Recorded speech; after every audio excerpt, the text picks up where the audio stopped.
दोस्तों नमस्कार, मैं मनोज कुमार शर्मा आजाद हिंद आवाज न्यूज के लिए आपके बीच में एक बार फिर। दोस्तों यूं तो दिल्ली चुनावों में बड़ी बुरी तरह से जो है हाथापाई चल रही है, अपने अपने पक्ष में जो है विमर्श बनाने के लिए, मतलब बहुमत जुटाने के लिए और वोटरों से अपील की जा रही है कि भाई हमें वोट दीजिए। लेकिन अंतर्राष्ट्रीय स्तर पर जो किरकिरी हमारे देश की हो रही है, प्रधानमंत्री मोदी जी की उस विदेश नीति की हो रही है जिस विदेश नीति के चलते उन्होंने पूरे देश की साख जो थी दांव पर लगा दी। एक तरफ जहां अदानी की वजह से बदनाम हुआ देश, तो दूसरी तरफ विदेश नीति की वजह से भी हमारे हिंदुस्तान और देश की किरकिरी कराई है। इसके लिए जिम्मेवार कौन है? वो व्यक्ति जिम्मेवार है जो अपने आप को विश्वगुरु कहता है, जो कहते हुए नहीं थकता कि आज हमारे पासपोर्ट की रैंकिंग ऊंची पहुंच गई गिरने की जगह। हर वो झूठ दुनिया के हर मन से वो बोला जाता है, हर वो चीज, हर वो छवि बनाने के लिए चीज की जाती है जो किसी न किसी ऐसे व्यक्ति को जरूरत होती है जिसको खुद अपनी इमेज पर जो है भरोसा नहीं होता। इस तरह के झूठे जंजाल और प्रपंच हम जब से देखते आ रहे हैं, जब से सरकार बनी है। भले ही प्रधानमंत्री मोदी जी 2 बार चुनाव जीत चुके हों, 3 बार चुनाव जीत चुके हों, लेकिन ये बात तो तय है कि उनके दिल फरेब अदाएं और फरेब वादे और जुमले हिंदुस्तान की पब्लिक को मूर्ख बनाने के लिए काफी हैं। भले ही वो मूर्खता ईवीएम के चलते दबा दी जाए या सरकारी एजेंसियों के चलते दबा दी जाए, जिनके बारे में कई बार कई पत्रकार बात करते रहते हैं। लेकिन सच तो यह है कि आज हम जिस अंधेरे में जी रहे हैं वो अंधेरा इसी सरकार के द्वारा फैलाया गया है, जहां पर सीबीआई स्वतंत्र नहीं, न्यायपालिका स्वतंत्र नहीं, कोई भी चीज स्वतंत्र नहीं, खबरें भी स्वतंत्र नहीं। क्या आपको किसी मीडिया हाउस ने अभी तक ये बताया कि अमेरिका ने रूस के तेल लेने पर भारत से ऐतराज जताया है? क्या आपको बताया कि अमेरिका ने रूस के 183 टैंकरों पर रोक लगा दी है?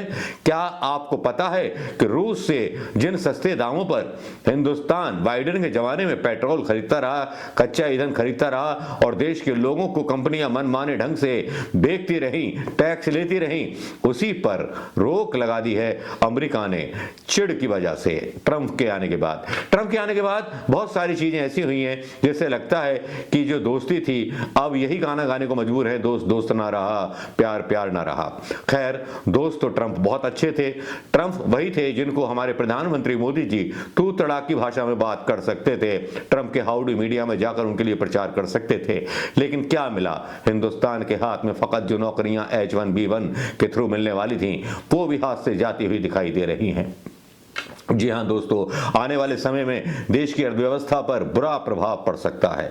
देश में महंगाई की एक बाढ़ आ सकती है, क्योंकि एक ऐसा निर्णय अमेरिका की सरकार ने लिया है जो हमारे हिंदुस्तान के लिए बेहद महंगा साबित होगा। जी हां, निर्णय लिया है ट्रंप ने, और निर्णय ये लिया है कि अमेरिका ने रूस पर नए प्रतिबंध लगाए हैं और भारत में तेल महंगा हो जाएगा। रूस भारत का सबसे बड़ा तेल आपूर्ति करता है। आपको मैं बता दूं, कोरोना के टाइम पर जब ये यूक्रेन वाला युद्ध शुरू हुआ तब कई देशों ने रूस पर आर्थिक प्रतिबंध लगाए थे, लेकिन भारत रूस से अपना कच्चा ईंधन तेल लेता रहा क्योंकि उसका दावा था कि सस्ता मिल रहा है। और उसी मुद्रा के आधार पर रूस अभी तक उस युद्ध में खड़ा रहा जिस युद्ध में यूक्रेन की आजादी और यूक्रेन की तरफ पूरे के पूरे जो है नाटो देश हैं। नाटो देशों से भी शायद दुश्मनी एक तरह से इनडायरेक्टली ले ली भारत ने हेल्प करके रूस की, और आज उसी का खामियाजा है कि अमेरिका ने रूस के 183 टैंकरों पर प्रतिबंध लगा दिया है। भारत रूस का सबसे बड़ा खरीदार है। प्रतिबंधों से भारत में पेट्रोल और डीजल की कीमतें बढ़ सकती हैं, ये अंदेशा लगाया जा रहा है। अमेरिका में डोनाल्ड ट्रंप की चुनाव की जीत पर रूस की प्रतिक्रिया संयमित रही। ट्रंप बतौर राष्ट्रपति अपने कार्यकाल के दौरान हमेशा मास्कों की उम्मीदों पर खरे नहीं उतरे। दरअसल मास्को के साथ मधुर संबंध विकसित करने के लिए उत्सुक रहते हुए उनके प्रशासन ने रूस पर कड़े प्रतिबंध लगाए। ट्रंप की मनमानी मास्को के लिए उतनी ही चुनौतीपूर्ण साबित हुई है जितनी कि बाकी दुनिया के लिए। अगर राष्ट्रपति ट्रंप अपने पहले कार्यकाल में कुछ हद तक अनियंत्रित थे, तो उनके दूसरे कार्यकाल में रूस के साथ रिश्ते कैसे हो सकते हैं, इसका अभी केवल अनुमान ही लगाया जा सकता है, और अनुमान ऐसा लगाया जा सकता है कि नेगेटिव रहेंगी, क्योंकि चाइना के जिस तरह से जिनपिंग को अपने यहाँ बुलाया है, एक तरह से रूस के सामने चीन को खड़ा करने की कोशिश और कूटनीति अमेरिका के द्वारा खेली जा रही है।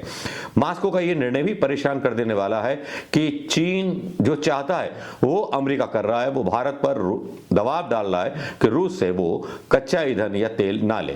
दूसरी तरफ इस पर एक कदम और उठाया है प्रशासन ने, ट्रंप प्रशासन ने।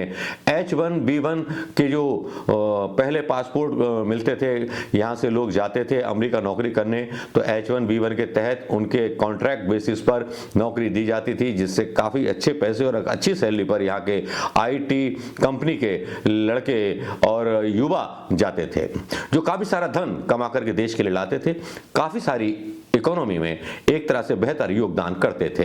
अब हुआ क्या है कि पहले H1B1 वीजा इसीलिए शुरू किया गया था मोदी जी की बाही में, और घोषणा की थी मोदी जी ने कि अब ये हो गया है कि H1B1 वीजा भारतवासियों को मिलेगा। लेकिन अब जब ट्रंप प्रशासन इसको निरस्त करने की बात कर रहा है, तब प्रधानमंत्री मोदी जी के मुंह से कुछ भी नहीं निकल रहा, ना कोई मीडिया बोल रहा। ये दूसरा झटका है।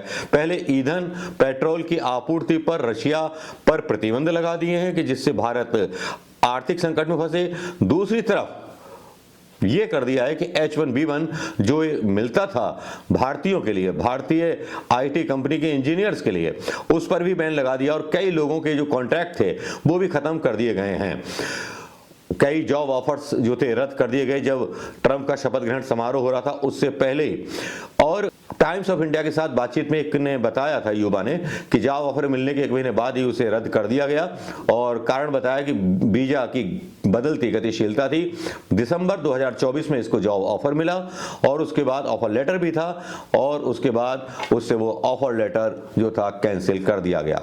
भारतीयों को अमेरिका में प्रवेश न देने से उन्हें नौकरी मिलने से नहीं रोका जा सकता। लोग ये भी चर्चा कर रहे हैं कि अमेरिकियों को पहले रोजगार मिलना चाहिए। मैंने आपको पहले भी वीडियो में बताया था कि वहां के जो नागरिक हैं, जो ट्रंप के समर्थक हैं, वो प्रदर्शन कर रहे थे कि H1B1 और इंडिया के लोग जो हैं यहां पर ना आए। उनका विरोध बहुत बुरी तरह से हो रहा था, और अधिकतर ये जो फर्क पड़ा है कंप्यूटर सॉफ्टवेयर इंजीनियर, इनसे संबंधित नौकरियों पर फर्क पड़ा है। उनके जो है अधिकतर वीजा जो स्किल्ड रोजगार थे जो डिजाइन किया गया था बाइडेन प्रशासन द्वारा, वो अब कैंसिल कर दिया गया है। एक तरह से दूसरा जो है झटका है मोदी जी के लिए। पहला झटका पेट्रोल ईंधन पर जिस तरह से रोक लगाने का ऐलान किया है ट्रंप ने, वो झटका, और दूसरा झटका H1B1, जैसा कि मैंने खबर डाली थी। हालांकि मीडिया लिख रहा था कि नहीं ऐसा नहीं होगा, खुशखबरी आएगी, क्योंकि मीडिया हमें सच्चाई नहीं बताता। यहां पर क्या है, पर्दे पर पर्दा और असली खबर गायब। असली खबर जब गायब हो जाती है तो हिंदुस्तानियों के मौके में केवल कुंभ आता है जिसको मीडिया दिखाता है। हिंदुस्तानियों के भाग में केवल संभल की खुदाई आती है, जय श्री राम आता है, और बस यही चीजें आती हैं जो राष्ट्र विरोधी कार्य होते हैं। या बहस निकलती है राहुल गांधी ने क्या बयान दिया। बहस इस बात पर नहीं होती कि विदेश नीति हमारी कहां से कहां पहुंच गई है, किस गर्त में पहुंच गई है। ये वही अमेरिका था जब डॉक्टर मनमोहन सिंह जाते थे तो उसके सांसद सम्मान में खड़े हो जाते थे। ये वही अमेरिका था जिस निक्सन को इंदिरा जी ने खड़े खड़े सुना दिया था।